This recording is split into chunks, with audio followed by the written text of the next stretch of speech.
Hello दोस्तों, आपका स्वागत है स्कॉलर एलाइट में। जो लोग ये वीडियो पहली बार देख रहे हैं तो उनसे रिक्वेस्ट है कि आप हमारे चैनल को सब्सक्राइब कर लीजिए ताकि जो भी वीडियोस मैं अपलोड करूंगा आपको नोटिफिकेशन के माध्यम से पता चलता रहे। चलिए स्टार्ट करते हैं। आज हम बात करेंगे भारतीय संविधान अति महत्वपूर्ण जो वन लाइनर क्वेश्चन सीरीज की जो क्वेश्चन के सीरीज स्टार्ट की गई है उसके हम पार्ट्स जो देख रहे हैं तो वो यहाँ पर अगेन फिर से एक वीडियो आप लोगों के सामने यहाँ पर आया हुआ है। पार्ट 6 यहाँ पर हम देख रहे हैं। तो अगर हम बात करेंगे इसमें जैसे कि प्रीवियस ईयर जो क्वेश्चंस है वो भी हैं इसमें, और आपके जो क्वेश्चन बन सकते हैं जो बहुत ही अति महत्वपूर्ण वेरी आईएमपी क्वेश्चंस है उनको यहाँ पर डिस्कस किया गया है। ये वन लाइनर यानी कि सीधे प्रश्न और आंसर है। यहाँ पे आपके एमसीक्यूज नहीं है, 4 ऑप्शन आपको नहीं मिलेंगे। एमसीक्यूज की सीरीज के लिए आपको हमारी प्लेलिस्ट में जाना पड़ेगा, वहां पे आपको सर्च करना पड़ेगा पॉलिटी एमसीक्यूज। तो पॉलिटी के जो एमसीक्यूज है उसकी सीरीज अलग चल रही है, पॉलिटी की डिटेल्स अलग चल रही है। तो यहाँ पर पॉलिटी को आप बहुत अच्छा कर सकते हैं हमारे चैनल के माध्यम से। तो चलिए स्टार्ट करते हैं। बात करते हैं यहाँ पर संसद के बारे में। संसद के दोनों सदनों में प्रश्नकाल के ठीक बाद के समय में या समय को क्या कहा जाता है? तो उसकी अगर हम बात करें तो यहाँ पर उसको शून्यकाल कहा जाता है। क्या कहा जाता है? शून्यकाल कहा जाता है। बात करें अगले पॉइंट की तो संसद के किस वित्तीय समिति में राज्यसभा का कोई प्रतिनिधित्व नहीं होता? तो इसको बोलते हैं प्राक्कलन समिति। प्राक्कलन समिति में संसद के किसी भी वित्तीय समिति में राज्यसभा का कोई भी जो है मतलब जो प्राक्कलन समिति है उसमें राज्यसभा का कोई भी प्रतिनिधित्व नहीं होता है। लोकसभा अध्यक्ष को अपना त्याग पत्र किसको देना पड़ता है? तो वो देता है लोकसभा उपाध्यक्ष को। किसको देता है? लोकसभा उपाध्यक्ष को देता है अध्यक्ष अपना त्याग पत्र। बात करते हैं हम अगले प्रश्न की। तो अगले क्वेश्चन की तरफ बढ़ते हैं। तो यहाँ पर है संसद राज्य सूची में दिए गए विषयों के बारे में कब कानून बना सकती है? तो राज्य सूची जो है उसमें दिए गए विषयों पर 2 या अधिक राज्यों के अनुरोध पर वह बना सकती है कानून। राष्ट्रीय आपात स्थिति की घोषणा जारी नहीं रहती यदि संसद उसे अनुमोदन ना प्रदान करे। तो 1 माह के भीतर अगर संसद उसको अनुमोदन दे देता है तब तो घोषणा जारी रहेगी, नहीं तो अन्यथा उसको हटा दिया जाएगा। भारतीय संसद में लोक लेखा समिति का अध्यक्ष कौन होता है? तो लोक लेखा समिति का अध्यक्ष हमेशा विपक्ष का नेता रहेगा। तो विपक्षी दल का नेता जो होगा भारतीय संसद में लोक लेखा समिति का अध्यक्ष होगा। संसद के दोनों सदनों के संयुक्त अधिवेशन का सभापतित्व कौन करता है? यानी कि देखिए इससे रिलेटेड 2 क्वेश्चन यहाँ पे बनते हैं। पहला कि बुलाता कौन है? तो बुलाता तो है राष्ट्रपति, लेकिन उसकी जो अध्यक्षता करता है वो लोकसभा अध्यक्ष करता है। राष्ट्रपति बुलाता जरूर है लेकिन वो अध्यक्षता नहीं करता है। अध्यक्षता लोकसभा के अध्यक्ष के द्वारा ही की जाती है। ये 2 क्वेश्चन बनता है कि संयुक्त बैठक बुलाता कौन है और अध्यक्षता कौन करता है? तो बुलाएगा राष्ट्रपति और उसका अध्यक्ष होगा लोकसभा अध्यक्ष। किसी विशेष दिन लोकसभा में अधिकतम कितने तारांकित प्रश्न पूछे जा सकते हैं? तो वो 20 पूछे जा सकते हैं। लोकसभा की बैठक के लिए कम से कम कितने सदस्यों का कोरम होना चाहिए? तो सदन के कुल सदस्यों का 1/10 भाग। 1/10 भाग से अगर कम होता है तो लोकसभा की बैठक नहीं होगी। राज्यसभा एक स्थायी सदस्य होने का क्या कारण है? ठीक है, राज्यसभा स्थायी है, वो भंग नहीं होती कभी, और उसके जो सदस्य होते हैं वो 6 साल के लिए नियुक्त होते हैं और लोकसभा के 5 साल के लिए होते हैं। तो क्या कारण है कि राज्यसभा को स्थायी सदन बोला जाता है? देखिए क्यों? क्योंकि 1/3 सदस्य 1/3 सदस्य हर दूसरे साल में वहां पर प्रति 2 वर्ष पर सेवानिवृत्त होते रहते हैं, रिटायर्ड होते रहते हैं। ये प्रक्रिया हमेशा चलती रहती है, हर 2 साल पे 1/3 होते जाएंगे। इस तरीके से जो है वहां के लोगों की जो राज्यसभा के सदस्य हैं उनकी 6 साल की वहां की कार्यकाल मानी जाती है। वित्त आयोग के अध्यक्ष की नियुक्ति कौन करता है? तो वित्त आयोग के अध्यक्ष की नियुक्ति राष्ट्रपति के द्वारा यहाँ पर किया जाता है। विदेशों को भेजे जाने वाले विभिन्न संसदीय प्रतिनिधि मंडलों के लिए व्यक्तियों का नामांकन कौन करता है? तो विदेश अगर भेजा जाना है तो उसको किया जाता है लोकसभा के अध्यक्ष के द्वारा ही ये सब चीजें नामांकन किया जाएगा। संसद में आधिकारिक विपक्षी समूह के रूप में मान्यता प्राप्त करने के लिए उसके कितने सदस्य होने चाहिए? तो मान्यता प्राप्त करने के लिए 1/10 भाग होना चाहिए। कितना? जितने भी टोटल है टोटल का 1/10। लोकसभा का चुनाव लड़ने वाले प्रत्याशी के लिए निर्धारित न्यूनतम आयु कितनी होनी चाहिए? तो वो होनी चाहिए आपकी 25 वर्ष। 25 वर्ष न्यूनतम आयु होनी चाहिए। संघ लोक सेवा आयोग के सदस्यों को पद से कैसे हटाया जा सकता है? यानी कि यूपीएससी की बात की जा रही है, संघ लोक सेवा आयोग। तो सर्वोच्च न्यायालय द्वारा जांच और रिपोर्ट के आधार पर राष्ट्रपति के द्वारा है उसको हटाया जा सकता है, जो यूपीएससी के सदस्य होते हैं।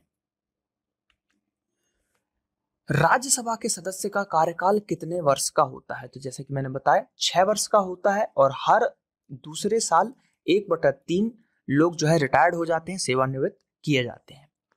भारतीय संसद की सबसे महत्वपूर्ण विशेषता क्या है? संसद का ऊपरी सदन कभी भी भंग नहीं होता, यानी कि वही राज्यसभा की बात की जा रही है जो कभी भंग नहीं होता है। लोकसभा को भंग किया जा सकता है। भारत के नियंत्रक एवं महालेखा परीक्षक, ठीक है, यानी कि कैग की बात की जा रही है, ठीक है, कि नियुक्ति की अवधि कितनी होती है? तो वो होती है या तो 6 वर्ष तक या फिर 65 साल की आयु, जो भी इनमें से पहले पूरी हो जाए। मान लीजिए वो 60 साल की उम्र में कैग बना, ठीक है, अब कैग बना और उसकी उम्र 65 साल हो गई, तो वो यहीं पे रिटायर्ड हो जाएगा, यानी कि उसका कार्यकाल 5 साल ही रहा। लेकिन अगर वो 59 में बनता तो वो 65 में रिटायर्ड होता, वो एज वाइज भी हो जाता और उसकी 6 साल कार्यकाल भी हो जाती। मान लीजिए 50 साल में बना तो वो 56वें साल में रिटायर्ड हो जाएगा। तो इस तरीके से या तो 6 वर्ष पहले हो जाए या 65 वर्ष पहले हो जाए, जो भी कार्यकाल हो जाएगा, उसकी उम्र 65 वर्ष हो जाए तो भी वो रिटायर्ड हो जाएगा, और 6 वर्ष हो जाएगा तो भी वो रिटायर्ड हो जाएगा। तो ये चीजें जो है यहाँ पर आपको देखना है। संघ लोक सेवा आयोग की वार्षिक रिपोर्ट किसे प्रस्तुत की जाती है? जैसा कि राष्ट्रपति है, उससे रिलेटेड नियुक्ति भी राष्ट्रपति के द्वारा होती है, उनको हटाया भी राष्ट्रपति के द्वारा जाता है, तो उनकी रिपोर्ट भी राष्ट्रपति को ही दिखाई जाएगी। लोकसभा में अध्यक्ष के मत को क्या कहा जाता है? तो निर्णायक मत कहा जाता है। यानी कि जब मान लीजिए वोट पड़ा और दोनों जो भी थे लोग खड़े थे, 50-50% उनको वोट पड़ गया, एकदम बराबर वोट हो गया, तो एक मत जो है अध्यक्ष देगा और वो जिसके पक्ष में देगा वो जीत जाएगा। भारत के नियंत्रक एवं महालेखा परीक्षक का कार्यकाल कितने वर्ष होता है? तो यहाँ पर 6 वर्ष और वही या 65 वर्ष। तो ये देखिए एमटीएस में पूछा गया था। संसद के लोक लेखा समिति के सदस्यों का कार्यकाल कितने वर्षों का होता है? तो लोक लेखा समिति की कार्यकाल की बात की जा रही है, तो वो है आपका 1 वर्ष। और जैसा कि लोक लेखा समिति के हमने नेता की बात करी, तो कौन होता है? विपक्ष का नेता उसका अध्यक्ष होता है। तो ये भी आपको याद रखना है।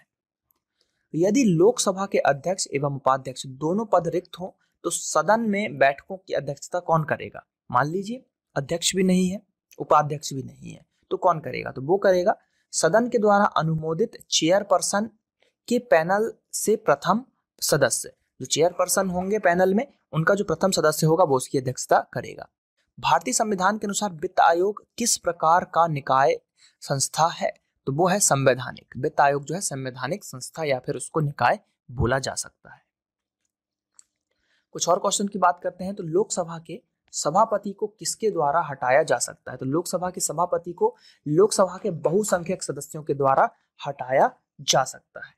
भारतीय योजना आयोग की स्थापना कब हुई थी? तो योजना आयोग की स्थापना 1950 में हुई थी। अब जिसको हटाकर इसकी जगह पर नीति आयोग का गठन किया गया है, जिसके अध्यक्ष हमेशा पीएम ही होते हैं।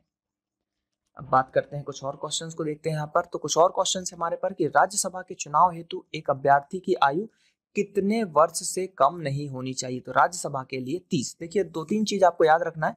लोकसभा के लिए 25 वर्ष, राज्यसभा के लिए 30 वर्ष और राष्ट्रपति बनने के लिए 35 वर्ष की आयु आपकी होनी चाहिए। तभी आप इन सब चीजों के लिए जो अर्हताएं रखेंगे, आपकी क्वालिफिकेशन एज के मामले में ये चीज होगी क्वालिफाई करने के लिए।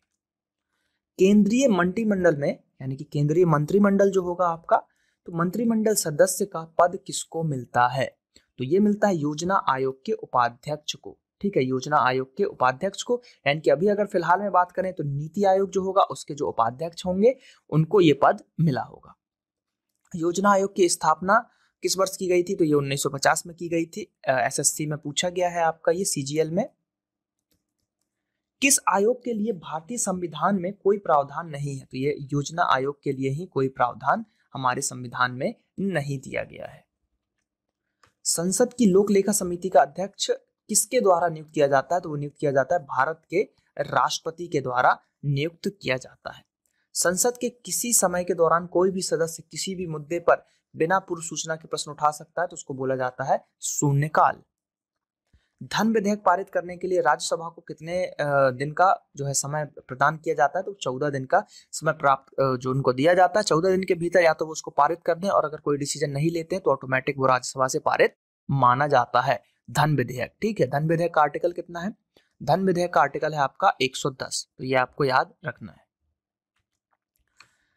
संघ लोक सेवा आयोग अखिल भारतीय सेवा कार्मिकों का क्या करती है? चयन करती है। संघ लोक मतलब अखिल भारतीय सेवा के कार्मिकों की अगर चयन की बात की जाएगी तो उसको कौन करेगा? यूपीएससी के द्वारा उसका चयन किया जाएगा। कौन सी सेवा अखिल भारतीय सेवा नहीं है? तो भारतीय विदेश सेवा जो है अखिल भारतीय सेवा नहीं है।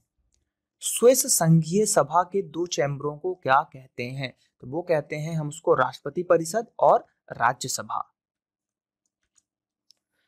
राज्यसभा के सदस्य कितने वर्षों के लिए चुने जाते हैं? तो 6 वर्षों के लिए चुने जाते हैं। किस राज्य का लोकसभा में सर्वाधिक प्रतिनिधित्व है? तो वो है आपका उत्तर प्रदेश में, लगभग 30 के ऊपर। लोकसभा चुनाव में प्रत्याशी होने के लिए न्यूनतम आयु कितनी होनी चाहिए? आपकी 25 वर्ष होनी चाहिए, और राज्यसभा में 30 और राष्ट्रपति में 35। एक वर्ष में लोकसभा के कम से कम कितने सत्र बुलाए जा सकते हैं? तो वर्ष में 2 सत्र लोकसभा के बुलाए जा सकते हैं। तो यहाँ पर देखिए, ये 1 लाइनर सीरीज का हमने पार्ट 6 देखा, जिसके अंतर्गत हमने बहुत ही आईएमपी क्वेश्चंस को कवर किए हैं। जैसा कि मैंने उसके नीचे आपको लिख दिया था कि ये किस किस एग्जाम में आए हुए हैं, तो उस हिसाब से आपको एग्जाम में पता चल जाएगा कि लेवल क्या रहता है क्वेश्चन का। हमने इसमें एमटीएस के भी क्वेश्चंस देखे, हमने इसमें सीजीएल के भी क्वेश्चंस देखे, हमने इसमें हर टाइप के क्वेश्चंस देखे, और जो आईएमपी है उनको भी यहाँ पर हमने डिस्कस किया है। तो इसकी और सीरीज आएंगी आप लोगों के सामने, तो चैनल को सब्सक्राइब कर लीजिए, और मिलते हैं अगले पार्ट में। Thank you. जय हिंद, जय भारत।